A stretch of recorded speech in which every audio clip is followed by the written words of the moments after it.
Welcome to our channel. When your new payroll card arrives, activation is required before your employer can deposit funds. Step 1.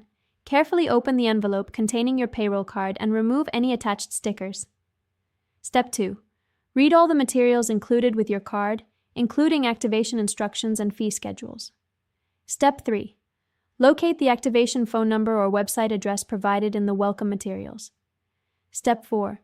If activating by phone, call the toll-free number and have your card and social security number ready.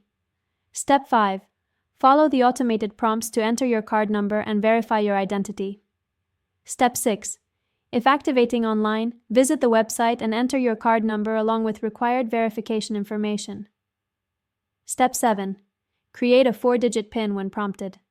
Choose a number that's memorable but secure. Step 8. Confirm your PIN by entering it a second time to ensure accuracy. Step 9. Review any fees associated with your payroll card, including ATM withdrawal fees and balance inquiry charges. Step 10. Wait for confirmation that your payroll card has been successfully activated. Step 11. Sign the back of the card immediately using a permanent marker. Step 12. Notify your employer that your payroll card is activated so they can begin direct deposits. Your employer will deposit your wages directly to this card on payday. Don't forget to like this video and subscribe to our channel.